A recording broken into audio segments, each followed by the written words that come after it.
Hello student, welcome to TSN। Good morning student. 11th class second part है ये हमारे solar radiation का। मैंने फर्स्ट पार्ट कंप्लीट कर दिया है 9 चैप्टर का। आज मैं पढ़ाऊंगी variability of isolation at the surface of the earth. इसके अंदर इस वीडियो से पहले अगर आपने फर्स्ट पार्ट नहीं देखा है तो ये वीडियो आपको समझ नहीं आएगा। सो वेरिएबिलिटी क्या होती है? आइसोलेशन मैंने आपको बताया था, जो अर्थ से सन से जो रेज आती है डायरेक्ट एटमॉस्फेयर पर, उन्हें हम शॉर्ट वेव्स भी कहते हैं और वही हमारी आइसोलेशन भी कहलाता है। जो सन से जो डायरेक्ट वेव्स हमारे तक पहुंचती है उन्हें शॉर्ट वेव कहते हैं और उनका अदर नेम है आइसोलेशन। सो आइसोलेशन का जो द सरफेस वेरिएबिलिटी है, जो कैसे होती है, कितनी पहुंचती है, इसके बारे में। The amount of the intensity of isolation vary during a day, in a session and in a year. The factor that cause this variation in isolation are, अब कौन कौन से फैक्टर्स हैं जो आइसोलेशन पे इफ़ेक्ट डालते हैं? जो सन से जो रेज आती है उनको पहुंचने के लिए हमारी अर्थ पर कौन कौन से ऐसे फैक्टर हैं जो इफ़ेक्ट करते हैं? फर्स्ट है the rotation of the earth on its axis. मैंने पहले भी बताया था कि अर्थ का घूमना मेन है, अर्थ का घूमना जो अपने रोटेशन है, जो अपने ही एक्सिस पे घूमती है अर्थ, जिससे डे और नाइट बनते हैं। मेन है फर्स्ट रीज़न, वो हो गया। Second, the angle of the inclination of the sun rays. Angle के बारे में मैंने बताया था कि हमारी अर्थ जो है वो 66.5 डिग्री पर टिल्ट हुई है, जिससे कि हमारी जो लैटिट्यूशनल जो है उस पर जो एंगल बनता है सन रेज का वो डिफरेंट बनेगा। सो यहाँ पर हमारा ये भी बताया गया कि टिल्ट होना, अर्थ का जो एंगल बनाना है, उससे भी सन रेज प्राप्त अलग अलग होती है। The length of the day. Length of the day मतलब कि जो दिन और रात होता है उसकी भी डिफरेंस हो जाएगा। The transparency of the atmosphere. जो एटमॉस्फेयर बना हुआ है, यदि उसके अंदर जो सोलर रेडिएशन हमारे तक पहुंचती है उसमें चेंजेस हो जाता है। एंड इसके बाद लास्ट है the configuration of land in the terms of accept. Configuration क्या होता है? जहाँ पर आपको पता है सन से जो कहीं पर वाटर है, कहीं पर सन है, तो इसके अलावा अलग अलग जगह पर सन रेज जो मिलती है वो अलग अलग होती है। अब यहाँ पर आपको मैं बताती हूँ, जैसे यहाँ पर यदि स्नो है या आइस है, आइस क्या करता है, जो सोलर रेडिएशन होती है उनको कम ऑब्जर्व करता है, उनसे तुरंत वापस वो रिफ्लेक्ट कर देता है उस रेडियो। तो जो रेज आती है सन से आइस पे, वो क्या करती है, रिफ्लेक्ट करती है और वापस भेज दी जाती है। तो ये हम कह सकते हैं। सो यहाँ पर इसके अलावा आप देखेंगे वाटर के अंदर ये हो गया, और प्लेन जगह पर आप देखेंगे सन रेज सीधी पड़ती है तो वो ज़्यादा रिफ्लेक्ट नहीं हो पाती। सो यहाँ पर अलग अलग तरह से 4 फैक्टर्स थे। The fact that the earth axis makes an angle. आपको पता है अर्थ का जो एंगल है वो 66.5 डिग्री बन रहा है with the planes of its orbit around the sun. आपको पता है विद द प्लेन, और ये क्या है? ऑर्बिट मतलब अराउंड, जो सन के चारों तरफ जो पृथ्वी चक्कर लगाती है। Greater influence on the amount of isolation. ये आइसोलेशन के लिए मेन, जब सन रेज सीधी पड़ेगी, जब सन रेज जब हमारी अर्थ यहाँ पर है तो सन रेज बिल्कुल सीधी पड़ रही है और ये अलग अलग अमाउंट में मिलती है।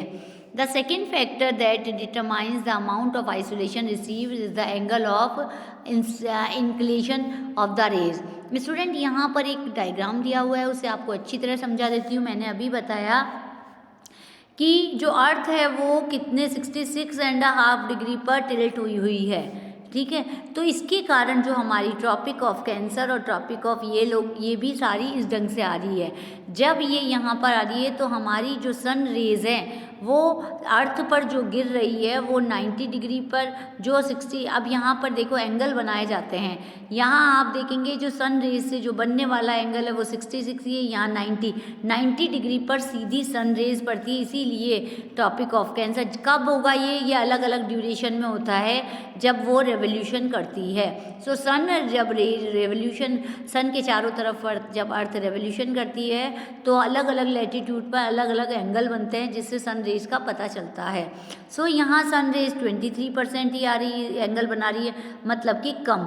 अब एक चीज़ आपको, एक वीडियो आप कभी देखेंगे तो एक जो स्विमर है वो स्विमर क्या करता है, स्विम करता है, सीधा डाई मारता है तो अब उसके सीधे में वो थोड़ी जगह घेरता है, जबकि वो अगर सीधा हो टेढ़ा होके डाई मारता है तो वो इतनी जगह घेरता है। सो हम यहाँ भी कहते हैं कि जितनी दूरी पर यहाँ पर एरिया आप देखेंगे ट्रॉपिक ऑफ कैंसर पर, ट्रॉपिक ऑफ स्पेस 66, तो मतलब कि सन रेज सीधी पड़ रही है तो वो सीधा एरिया कवर कम कर रही है, जबकि सन रेज यहाँ पर टिल्ट हो रही है, टेढ़ी पड़ रही है तो वो एरिया को ज़्यादा कवर करती है परंतु कम फैल जाती है। जब रेडिएशन फैल जाती है तो वो कम इफ़ेक्ट करती है। सो यहाँ आई थिंक आपको ये समझ आया होगा स्टूडेंट। अब आ जाइए आप isolation of the waves, this depends on the latitude of a place, ये मैं समझा चुकी हूँ। The higher the latitude the less the angle, आपको पता है जैसे जैसे हम ऊपर की तरफ जाते जाएंगे लेस एंगल बनते जाएंगे, पहले 66 फिर 19 फिर 47 है ना। They make with the surface of the earth resulting in slant ray sun rays, यही बताती है कि कितनी सन रेज का एरिया कवर करेंगे। The area covered by vertical ways is always less than the slant way, आपको पता है सीधी जब रेज गिरती है तो उसका एरिया कम कवर होता है, जबकि जितनी स्लैंट वेज होगी वो एरिया ज़्यादा कवर करती है। If more area is covered, the angle get is distributed and net energy received per unit area decrease होते हैं। Moreover, the slant rays are required to pass through greater depth to the atmosphere, resulting in the more absorption, scattering and diffusion. सो यहाँ पर आपको ये चीज़ें मैंने बता दी है, ये कंप्लीट हो गया है मेरा सोलर रेडिएशन का।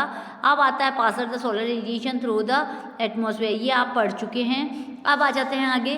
The atmosphere is largely transparent to short wave solar radiation, आपको पता है स्टूडेंट कि हमारी जब अर्थ है उस पर एक एटमॉस्फेयर बना हुआ है, यदि वो एटमॉस्फेयर पे जो रेडिएशन सन की आती है वो आधी ही हमारे तक पहुंच पाती है, आधी वापस रिसीव हो जाती है, ऑब्जर्व हो जाती है।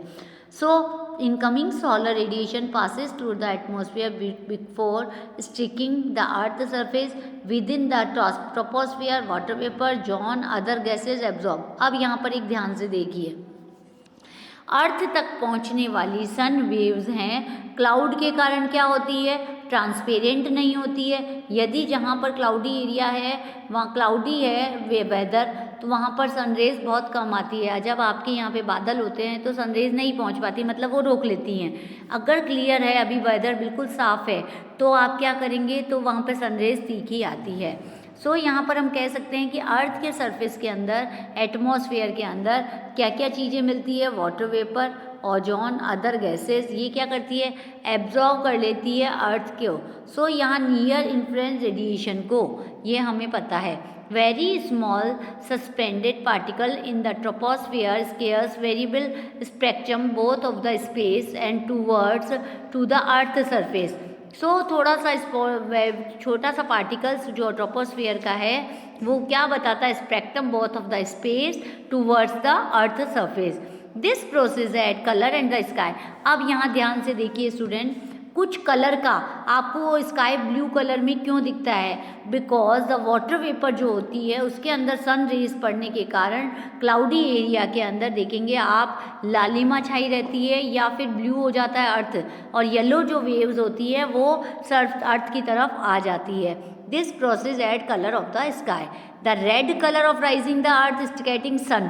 अब रेड कलर कब, जब वाटर वेपर के साथ जब वो मिलती हैं सन रेज तो सिटिंग एज सन रेड हो जाता है, और setting sun and the blue colour of the sky the result of scattering of light within the atmosphere. So जब लाइट पड़ती है तो एटमॉस्फेयर पर तब क्या होता है, वो ब्लू कलर ऑब्जर्व करती है।